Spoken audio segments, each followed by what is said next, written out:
Assalamualaikum warahmatullahi wabarakatuh.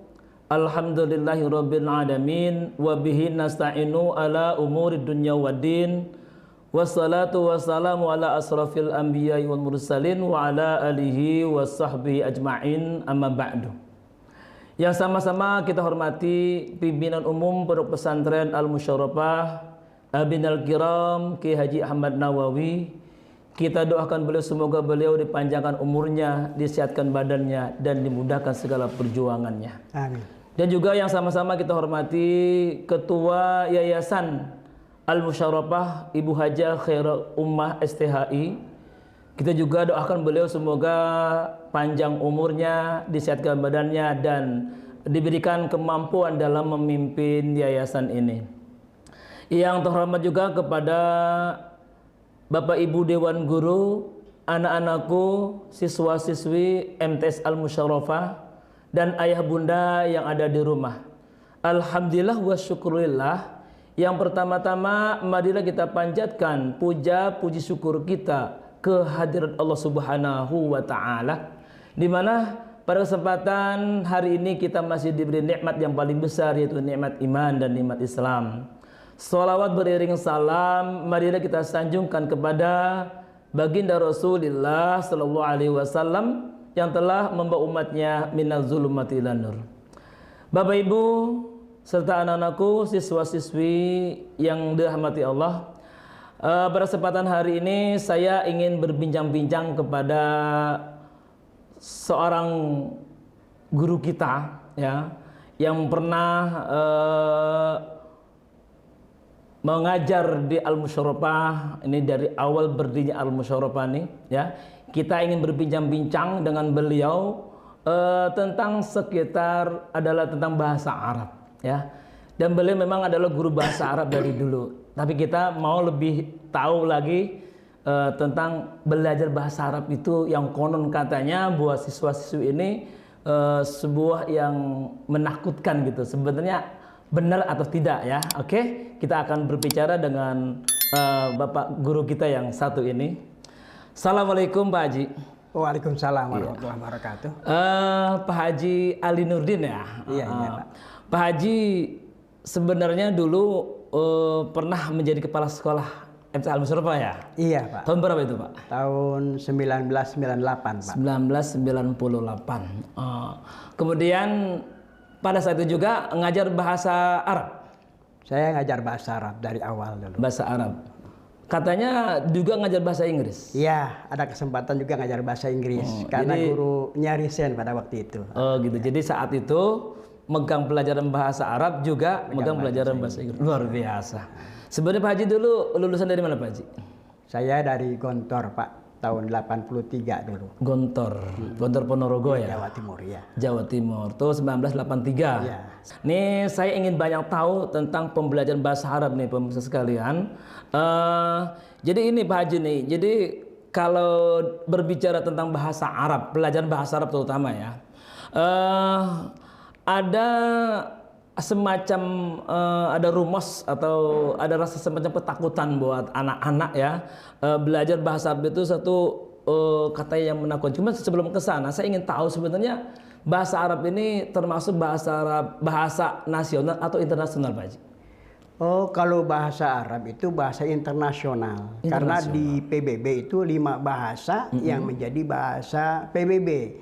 Begitu juga di OKI, ya, Organisasi Negara Islam itu juga menggunakan bahasa Arab. Bahasa Arab. Jadi bahasa Arab itu bahasa yang kelima yang dipakai di PBB. Maka merupakan bahasa internasional. Oh, bahasa gitu, internasional. ya. Makanya oleh karena itu memang di lembaga kita Madrasah Sanawiyah Al-Musyarafah memang mewajibkan bahasa Arab begitu, ya. Iya, Pak. Salah satu pelajaran ya wajib, ya, bahasa Arab. Bahkan merupakan mahkotanya Al-Musyarafah. Al-Musyarafah. Ya. Luar biasa. Mudah-mudahan anak-anak kita ini menguasai bahasa Arab tersebut. Amin. Namun Pak Haji ini ada semacam rumus, ya, bahwa bahasa Arab itu bahasa pelajaran yang menakutkan. Jadi dengan menakutkan di sini sehingga menjadi sebuah alasan anak-anak nggak mau sekolah di madrasah sanawiyah, nggak mau sekolah di madrasah aliyah karena takut dengan bahasa Arab. Bener nggak itu Pak Haji? Ya sebetulnya sih tidak benar, itu hanya mindset saja ya. Mindset, kenapa? Karena mereka takut dengan hafalan-hafalan bahasa Arab. Padahal sih ya bahasa Arab itu santai, belajarnya santai, kemudian juga kita happy lah belajar bahasa Arab ya. Kenapa? Dulu saya malah di Gontor tidak nekuni bahasa Arab sebetulnya. Karena saya punya mindset ya atau punya pikiran bahasa Arab tidak belajar juga kita bisa. Oh begitu. Iya, karena memang sehari-harinya semua siswa sehari-harinya berbicara bahasa Arab dan bahasa Arab itu bahasa yang paling mudah dibanding dengan bahasa-bahasa lainnya gitu ya. Begitu. Menurut saya dulunya. Saya mendalami bahasa Inggris, maka buku-buku Inggris saya itu banyak dulunya.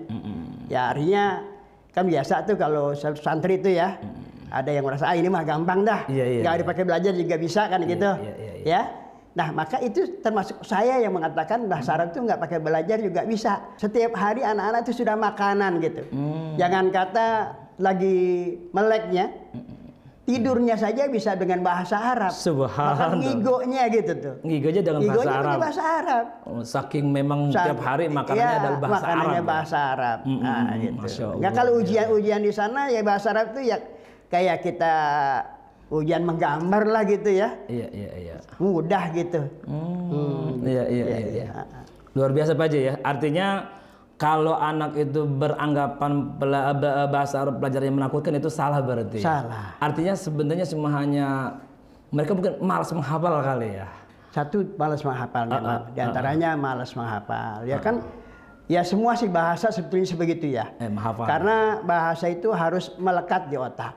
Jadi kata-katanya, kosakatanya memang harus kita kuasai gitu ya. Sehingga tidak lagi kita memilih-milih nanti bicara ini pakai bahasanya apa ya, ini bahasa Arabnya apa, ini bahasa. Tidak begitu lagi. Seperti kita bicara bahasa Indonesia dah.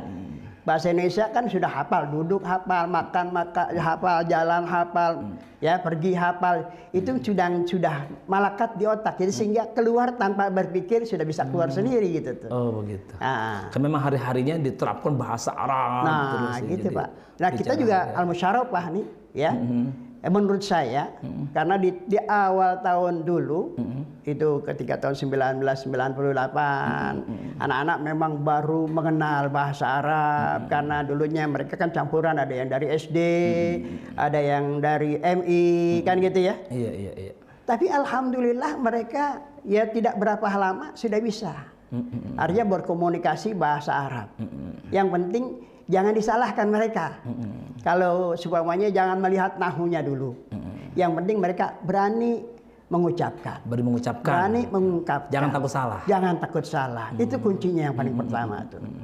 Artinya memang kalau kita memang punya niatan anak-anak ini menguasai bahasa Arab, artinya memang harus seperti itu ya. Artinya memang dibuat sistem yang baik sehingga anak-anak perharinya kudu berbahasa Arab gitu. Ya, harus dipaksa mereka setiap hari berbahasa Arab gitu. Tapi artinya bukan sesuatu yang sulit ya, artinya bisa ya?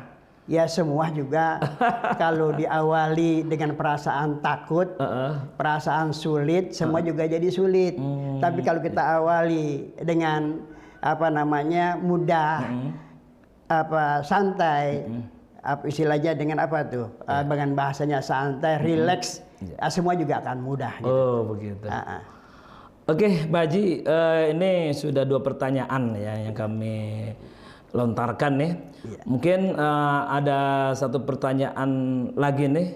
Boleh, silakan. Mungkin yang artinya kalau kita pertanyakan ini mudah-mudahan ya anak-anak siswa-siswi di rumah, ayah bunda di rumah bisa artinya bisa anak-anak bisa ternyata pelajaran bahasa Arab tidak menakutkan. Tidak menakutkan. Ya, artinya ada cara. Sebenarnya apakah ada cara mudah Pak Haji dalam berbahasa Arab ini sehingga anak-anak tuh mau atau tertarik untuk belajar bahasa Arab?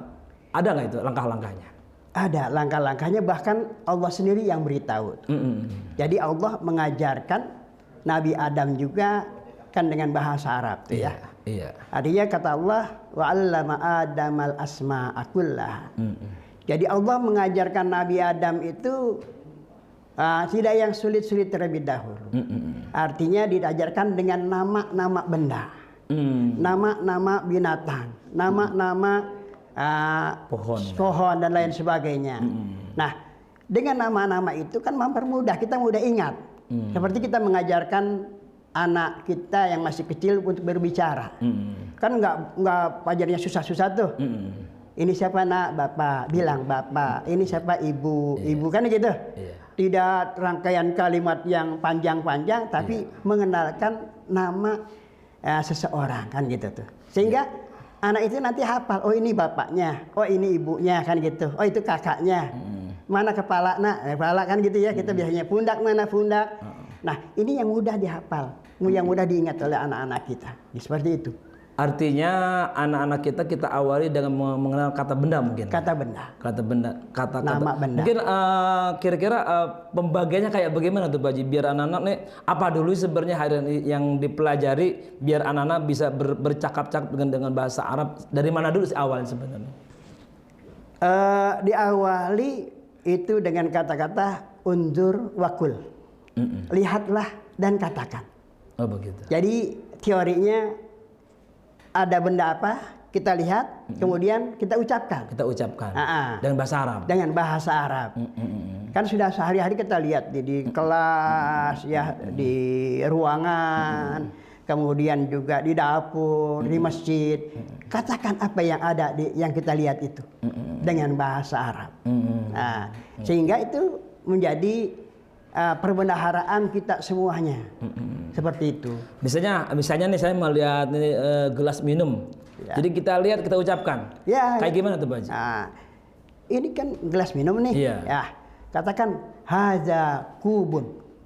Haja? Kubun. Kubun. Haja kubun. Iya. Ya, gitu. Artinya? Ini gelas. Oh ini gelas. Atau mungkin seperti ada meja ini. Ya meja. Haja maktabun.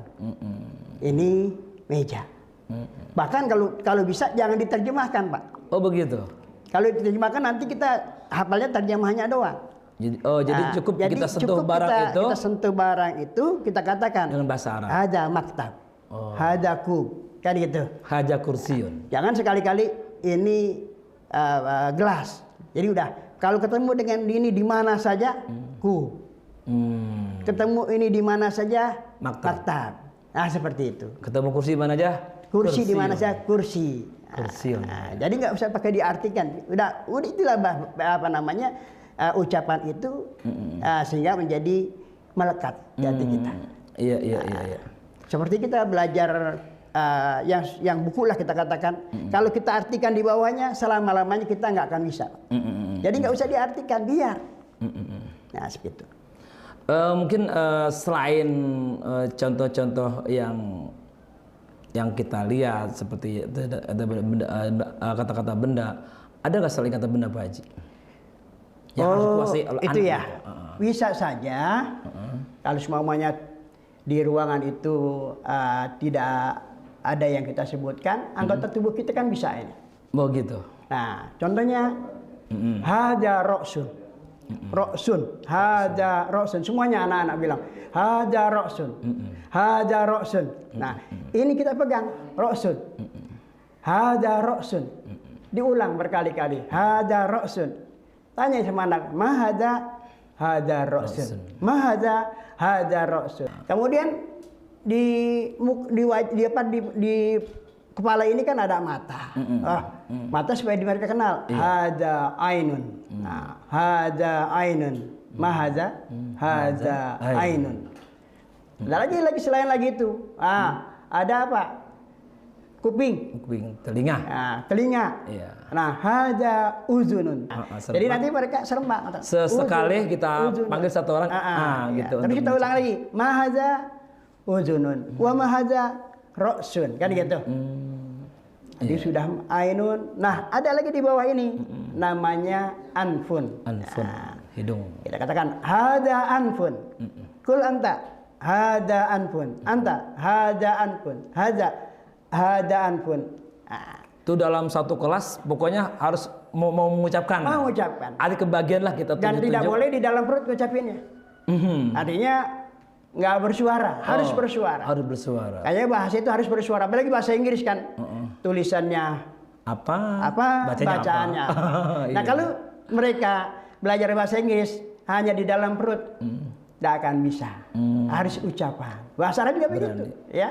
Bahasa Arab kan begitu. Artinya jangan malu-malu ya. Jangan malu-malu. Ucapkan aja. Salah benar ya orang belajar ya. Nah, seperti itu. Oh gitu. Terus masih ada lagi. Nah, ini kita namanya pamun. Pamun. Pamun itu mulut. Ya. Nanti anak-anak haza pamun. Kul haza pamun. Mahaza haza pamun. Ya, ya. Ininya apa Pak Ustadz? Nah kan gitu ya. Iya. Kadang-kadang anak-anak nyontek duluan. Ini apa? Hada zakonun. Zakonun. Mahada hada zakonun. Anta hada zakonun. Semuanya hada zakonun. Wah dari sini aja udah banyak kalimat-kalimat yang dipelajari Udah banyak anak-anak. kosakata yang didapat. Ya kosakatanya tuh. Masih penasaran anak-anak? Hada. Ama hada ya Ustadz. Nah hada katipun. Katipun. Hada katipun. Mahaza hada katipun. Nanti anak-anak bisa tunjuk. Oh, katipun artinya pundak. Kan gitu ya. Katipun artinya pundak. Pundak. Wa mahaza hada yadun. Nah, hada yadun. Mahaza hada yadun. Anta hada yadun. Anti hada yadun.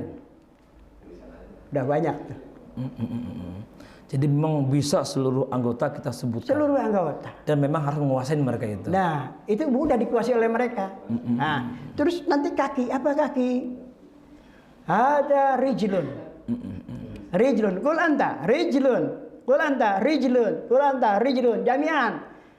Rijlun, rijlun. Nah, jami'an itu semuanya, semuanya, kan ya? Semuanya, rijlun, rijlun. Nah, ada lagi yang dibawa lagi kodam, kaki juga. Nah, kaki untuk nepak itu namanya kodamun. Kodamun. Nah, nanti sudah itu semuanya mereka hafal, dipegang kepalanya kan gitu. Mahaza hada ra'sun, wa mahaza hada ainun, wa mahaza hada anfun, mahaza hada uzunun, mahaza hada pamun, mahaza hada katipun, mahaza hada yadun, mahaza hada rijlun, mahaza hada kodamun. Nah, kalau mereka sudah melekat ini kan diulang-ulang, lama-lama kan melekat. Terus beri kata kerja yang berkaitan dengan anggota tubuh kita. Bisa. Bisa. Nah, misalnya. Nah, misalnya, ya kita tanya dulu mata untuk apa? Nah, atau apa yang tumbuh di kepala kita ini?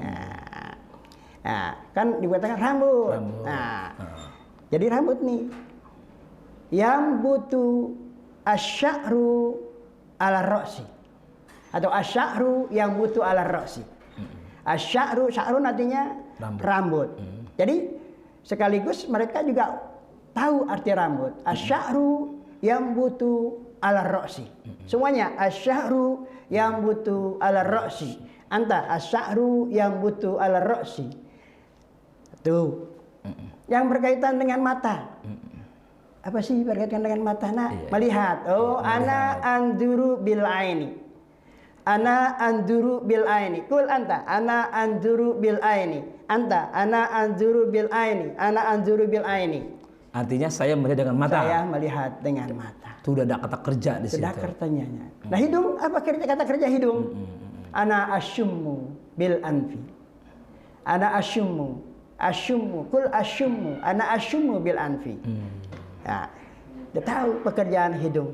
Kan gitu. Hidung emang kerjaan apa? Mencium kan? Mencium. Nah, mencium. Nah, mulut dah tuh. Ana akulu bil fami. Ana akulu bil fami. Nah, ada yang untuk kalau berbicara ana atakallamu bil fami. Ustadz, ini ada rambut juga. Apa sama dengan rambut ini? Nah, kan gitu ya? Iya. Nah, beda. Beda. Dalam bahasa Arab ini namanya lihyah. Kalau kita kan jenggot. Ah, lihyah. Kalau kita jenggot tuh. Iya. Lihyah. Jadi kan bisa diraba-raba sama mereka tuh ya. Iya. Dari atas sampai bawah fungsinya apa? Nah, lihyah. Al-lihyah tambutu ala zakoni. Al-lihyah tambutu ala zakoni. Jenggot tumbuh di dagu kita. Di dagu kita. Kemudian yang berhubungan dengan katib, biasanya apa ini? kita membawa barang yang berat. Ya. Manggul. Bawa berat. Kalau bahasa Betawinya manggul. Ya, manggul. Apa itu manggul? Ahmilu. Ana ahmilu al-kutub. Ana ahmilul kutub alal katifi. Ahmilul kutub alal katifi. Nah. Ya, mana? Ana ahmilul kutub alal katifi. Saya membawa kitab. Bawa kitab di atas pun pundak. Alal katifi. Alal katifi. Yang paling banyak kata kerjanya adalah tangan kan? Apa tangan itu tadi? Ahmilu, akhuzu, ana akhuzu. Akhuzu tadi mengambil. Ana akhuzul kirtas, ya. Ana akhuzul kirtas. Ana akhuzul hakibah. Hakibah itu tas, ya. Ana akhuzul hakibah. Bisa lagi meletakkan. Ana adau al-kirtas alal maktab. Kerjaan tangan kan banyak sekali. Banyak sekali. Ya, banyak sekali. Menangkap bola apa Ustaz? Nah, kan kadang-kadang itu ya. Iya, menangkap bola. Ana akbidu al-qurrah. Ana akbidul qurrata. Ana akbidul qurrata. Kul anta ana akbidul qurrata. Melempar dengan tangan juga. Ya kan anak-anak kadang-kadang iseng aja melempar iya. tadi ya. Kalau melempar apa Ustaz? Ana armi al-qurrah. Ya. Ana armi al-qurrata. Iya. Saya melempar qurrah. Nah, kemudian amal yang berkaitan dengan kaki. Iya. Kan kaki itu berjalan ya. Iya. Berjalan, nendang. Nah, itu kan bahasa Arabnya pastinya ada dong kan ya. Iya. Berjalan, ana amsi. Iya. Ala rijli. Iya. Ana amsi ala rijli. Iya. Saya berjalan dengan kaki. Ya. Saya berjalan kaki. Ana amsi ala rijli atau amsi ala aqdam. Saya jalan kaki. Amsi ala aqdam. Iya. Kemudian ana arpusu. Arpusu menendang. Ana arpusul kurota. Saya menendang bola. Nah iya, jadi kalau dikaitkan semuanya anggota tubuh kita dengan kata kerja bisa. Nah, nanti dia ingat anak-anak. Oh, apa yang tumbuh di kepala ya, kan gitu. Ya, apa yang tumbuh di kepala. Nah, kita melihat dengan apa, kan gitu ya. Mencium. Ini untuk apa sih? Mencium. Ini mulut untuk berbicara. Ini untuk membawa yang berat. Tangan. Ya, segalanya itu bisa dihafal sama anak-anak tanpa menyusahkan anak-anak sendiri. Nah, karena kata kerjanya memang sesuai dengan apa yang dibutuhkan oleh sebenarnya paling sebuah apa namanya menghafal yang paling mudah dengan cara seperti itu ya. Nah, dengan cara jangan jauh-jauh dari tubuh kita, tapi yang ada di tubuh kita dulu. Ada di tubuh kita. Subhanallah. Gitu. Ya kalau berkelanjutan nanti lawan kata yang berlawanan. Oh gitu. Dia juga lebih mudah lagi nanti. Berarti udah tingkatan berarti. Tingkatan kesananya nanti lebih mudah. Gini Pak Haji, dalam arti kan tadi tuh mereka mengucapkan kata benda yang ada tubuh kita seluruhnya gitu ya. Kemudian bisa dikaitkan dengan kata kerja. Sesuai dengan fungsinya ya. Dengan tangan ya tangan, kaki menendang, kalau tangan melempar gitu ya. Sebenarnya ada nggak untuk mereka lebih mengkuatkan hafalnya? Apakah mereka hanya sekedar menghafal saja atau harus ditulis Pak Haji? Begini ya, masalah nulis itu kadang-kadang nomor 2 ya. Oh gitu. Nomor 2, yang penting mereka mengucapkan, kemudian mengingat. Ya, mengingat. Kadang-kadang malah membaca belum bisa baca, kita ajarin bahasa Arab seperti itu sudah bisa, ngomongnya sudah bisa, bacanya belum. Kadang-kadang kan gitu. Nah, karena apa tadi memakai metodenya undur wakul, lihat dan katakan. Jadi memang artinya untuk menulis itu boleh katakan nggak ada penugasan itu. Yang penting mereka bisa mengucapkan perlu juga. Artinya cuman secara fungsinya ya menulis nomor 2. Yang penting kalau mereka sudah bisa meraba dari atas ini bahasa Arabnya ini kan melekat dulu di otak. Melekat. Iya, ya, iya. Seperti anak-anak kecil lah. Belajar bahasa kan anak-anak kecil nggak pakai nulis. Iya. Nah, langsung ambil gelas. Kan gitu. Mana gelas? Yang begini namanya gelas kan gitu. Kalau menunggu bisa nulisnya repot nanti lama. Ya. Alim bisa membacanya, belum diajarin membaca, diajarin dulu ngomong dulu. Iya, iya, Nah, iya. sebenarnya bahasa Arab juga begitu. Kalau anak-anak diajarin ngomong dulu, nah, nanti bacanya belakangan dah. Ngomong dulu, ini mudah. Tadi Pak Haji bilang kan belajar itu bisa melihat dan mengucapkan. Iya. Sebenarnya kan ada sebuah ungkapan kalau belajar bahasa Arab itu dengan istilah metode thoriqon mubasyarah itu kayak gimana sih? Ya kayak gini. Oh, ini Jadi thoriqon mubasyarah, lihat katakan. Lihat Lihat katakan. namanya thariqah mubasyarah, langsung. Oh, langsung. Nah, langsung. Langsung diucapkan. Langsung diucapkan. Oke, ini Pak Haji, tadi kita udah berbicara kata benda yang ada tubuh kita, gitu kan? Sebenarnya tingkatan-tingkatan lainnya apa sih? Ada selain misalnya mereka dulu nguasain semua, nih, ya? Ada nggak? Tingkatan-tingkatan. Artinya dalam arti setelah ini belajar apa lagi, gitu kan? Selain dari tubuh kita, gitu kan? Ya, itu kan salah satu yang memudahkan aja ya. Nanti kan kalau metodenya undur wakul, itu semuanya yang ada di depan kita ini bisa menjadi wasilah. Bisa menjadi bahan ilmu yang bisa disampaikan. Ya. Jadi bukan hanya yang ada di badan kita saja. Masuk ke ruangan ke ruang guru. Nah, di sana kan ada macam-macam. Ada komputer. Katakan dengan bahasa Arab komputer. Ada apalagi selain komputer kan gitu ya. Kipas angin misalnya. Kipas angin. Katakanlah ada kulkas. Katakanlah dengan bahasa Arab. Yang ada di ruang kita. Yang ada di ruang kita. Katakan dengan bahasa Arab. Nah, jadi nggak perlu pakai buku-buku mahal-mahal. Yang ada saja kita ucapkan dengan bahasa Arab itu sudah menarik ya. Satu menarik, yang kedua juga cepat mereka hafal dan cepat mereka ngerti. Terus yang ketiga, jangan pakai tata bahasa dulu, biarin aja tata bahasanya, biarin aja. Artinya nggak usah pakai nahu sorob dulu. Nggak usah pakai nahu sorob dulu. Itu yang ngajakin susah tuh nahu sorob nanti. Nah, kalau mereka sudah kuasai bahasa Arabnya, ucapan tadi. Bahasa Arab sudah kuasai, baru belajar nahu lebih gampang. Kenapa? Nanti kan dimintain contoh. Coba contoh. Udah bahan, udah dikuasai. Nah, contoh semuanya. Saya menendang bola. Kan ana arfusu al-qurata, kan gitu semuanya ya. Nah, nanti baru diterangkan tentang nahu sorobnya nih. Kata-katanya sudah dari murid sendiri. Ya. Kata-katanya dari murid sendiri, bukan dari guru.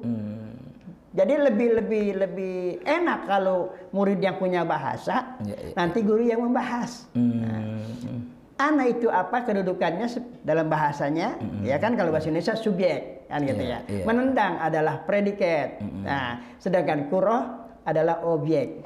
Jadi jelas anak-anak. Orang kalimatnya dari dia, tapi kalau kalimatnya dari kita, susah dipahami oleh mereka.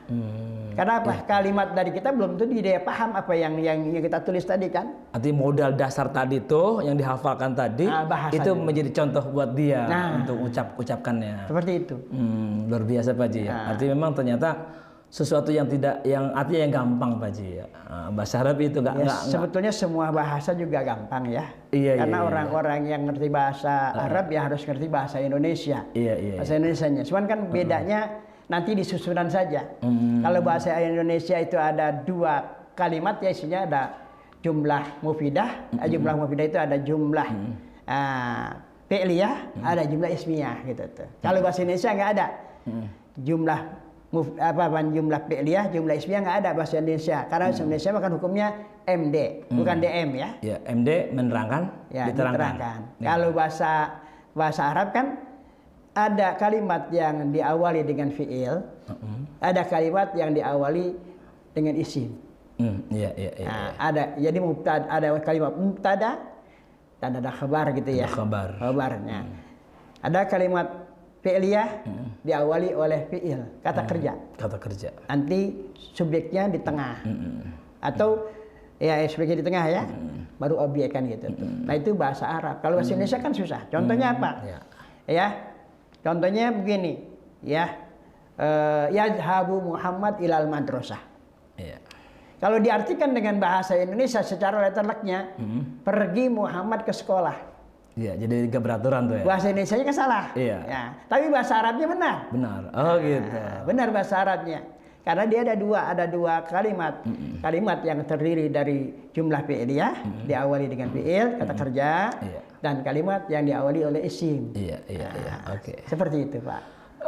Gini Pak Haji, sebenarnya kalau dengan metode Thorikon Mubasyarah tadi, belajar bahasa Arab dengan mudah tadi itu sebenarnya berapa bulan sih perlu waktu untuk mereka belajar itu, bisa menguasai itu? Itu ya memang tergantung anaknya butuh atau tidak. Maksudnya ada punya niatan atau tidak? Ada punya niat atau tidak ya. Kalau yang niatnya cakep cepat. Karena mereka ingin belajar bahasa Arab. Iya, bahasa Arab. Padahal ya fungsinya juga kan banyak. Kita mau keluar negeri itu 2 bahasa itu yang paling penting. Bahasa Arab dan bahasa Inggris. Bahasa Arab, bahasa Inggris. Saya alhamdulillah tahun 2004 pergi haji Pak. Saya punya modal kan 2. Iya. Bahasa Arab bisa, bahasa Inggris bisa gitu. Iya.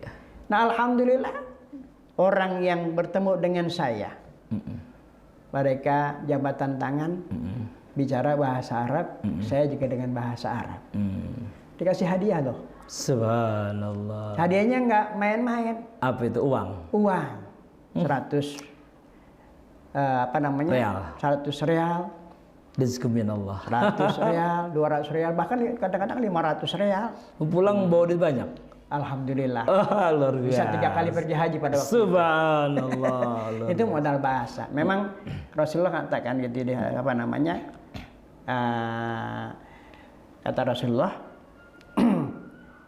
man arafa lugata qaumin salima min adahu. Siapa orang yang pintar bahasa suatu kaum, dia akan selamat dari fitnahan orang lain.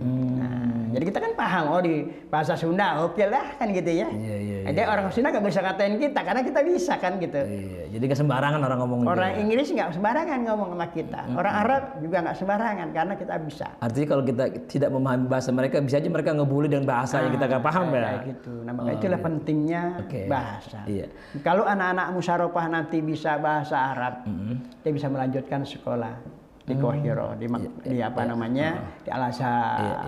Kalau pinter bahasa Inggris kan bebas, mau ke Australia, mau ke Amerika. Punya modal. Saya punya modal itu. Oke nih Pak Haji, kita kembali lagi tadi, kayaknya masih belum jelas nih. Kan tadi saya bertanya berapa bulan, tapi kan Pak Haji bilang tergantung anak yang punya niat atau tidak. Kalau kita rata-ratakan lah bagi mereka yang punya niat, sebulan apa 2 apa 3 bulan apa setahun sebenarnya.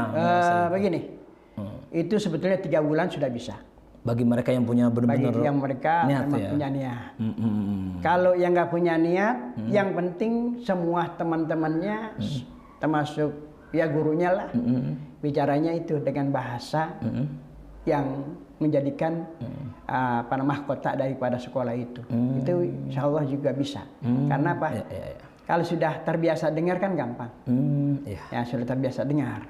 Walaupun dia nggak belajar, dia nggak sungguh-sungguh belajar bahasa Arab. Kalau lebih dengar mah pokoknya ngomong deh, belepetan. Yang penting kan ngomong bahasa Arab gitu tuh. Tapi kalau ngomong yang sungguh-sungguh kan bahasanya jadi cakep dia. Tambah dia sungguh-sungguh tambah bagus bahasanya. Kayak bahasa Indonesia gitu. Ditambah kalau dia belajar nahwu sorobnya tambah cakep gitu. Iya seperti itu. Dalam. Oke, ini Pak Haji, terima kasih Bapak Ibu para pemirsa semua ya, dan anak-anakku, siswa-siswi. Kita sudah berbincang-bincang dengan Pak Haji Ali Nurdin ya. Sebenarnya beliau adalah mantan kepala sekolah MTS Al-Musyarafah ya, di awal dulu ya. Beliau ini selain mengajar bahasa Arab juga mengajar bahasa Inggris. Ini luar biasa karena memang di Gontor itu diwajibkan 2 bahasa itu Pak Haji, sehingga Pak Haji sangat menguasai sekali. Oke, baik Bapak Ibu sekalian, kita sudah banyak nih pengalaman-pengalaman. Ternyata bahasa Arab bukan pelajaran yang menakutkan ya.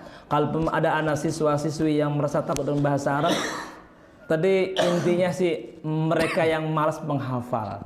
Pada dasarnya kalau memang ada niatan mau belajar ya, ternyata nggak sulit itu, nggak mudah ya dengan metode Thorikon Mubasyarah. Lihat dan ucapkan yang ada di tubuh kita, yang ada di sekitar kita ya, lalu kita tambahkan dengan kata kerja.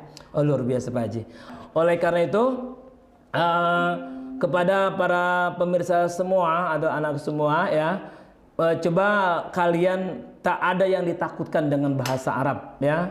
Tak ada yang ditakut dengan bahasa Arab, ya. Tidak ada yang harus menjadi sebuah hal yang menakutkan, ya. Sesungguhnya gampang dan mudah kalau kita tahu caranya. Maka mungkin dari hasil bincang-bincang saya dengan Bapak Haji Ali Nurdin ini menjadi sebuah inspirasi buat siswa-siswi semua yang menonton video ini, mudah-mudahan mendapat ilmu baru. Apalagi bagi kalian-kalian yang betul-betul ingin mendalami bahasa Arab, yaitulah tadi metodenya, metode Thoriqon Mubasyarah. Ya, ucapkan dan katakan. Lihat dan katakan, ya, lihat dan katakan atau ucapkan. Subhanallah. Demikianlah pertemuan kita pada hari ini. Ya, mudah-mudahan terutama buat siswa-siswa MTS Al-Musyarafah ini bisa mengambil pelajaran dari sini, jadi tidak perlu ditakutkan. Dan pertemuan kita pada saat ini kita cukupkan saja. Terima kasih Pak Haji Ali, ya. Mudah-mudahan ilmunya tambah barokah, ya, di Al-Musyarafah dan bisa menumbuhkan siswa-siswi yang pandai berbahasa Arab. Ya, terima kasih. Mari kita tutup dengan baca Alhamdulillahirabbil alamin, billahi taufiq hidayah. Assalamualaikum warahmatullahi wabarakatuh. Bingung mau kemana setelah lulus SD? Gak usah bingung-bingung. Ayo bergabung di MTS Al-Musyarafah Jakarta, Petukangan Utara, Pesanggerahan, Jakarta Selatan. Sekolah Islam yang cocok buat kita semua. Selain lingkungannya nyaman, terakreditasi A, gedung 4 lantai, ruang kelas full AC, sarana lengkap tersedia. Kehadiran siswa setiap hari juga terpantau melalui kartu dan aplikasi Stella, sehingga ayah dan bunda bisa memantau saat hadir dan pulang kita dari sekolah melalui smartphone mereka. Canggih kan? Kamu juga akan diajarkan banyak keterampilan terkini, ada robotik, taekwondo, kesenian, dan yang terbaru adalah sinematografi loh. Gimana? Kamu sejak dini ini sudah diajarkan menjadi seorang fotografer, kameramen, dan reporter seperti yang di TV itu loh. Oh ya, alhamdulillah MTS Al-Musyarafah baru saja menjadi juara pertama tingkat nasional dalam ajang lomba film pendek nasional yang diselenggarakan oleh IGI, Ikatan Guru Indonesia, di akhir tahun 2019 kemarin loh. Judulnya adalah Rauf, Spirit to Grow, di mana film ini digarap dan diperankan oleh guru-guru MTS Al-Mus sendiri. Alhamdulillah, kita cukup bangga dengan prestasi gemilang ini. Semoga prestasi ini dapat terus kita pertahankan dan kita tingkatkan di masa-masa yang akan datang. Ayo cepetan bergabung sebelum kehabisan. Terima kasih, sampai jumpa. Assalamualaikum warahmatullahi wabarakatuh.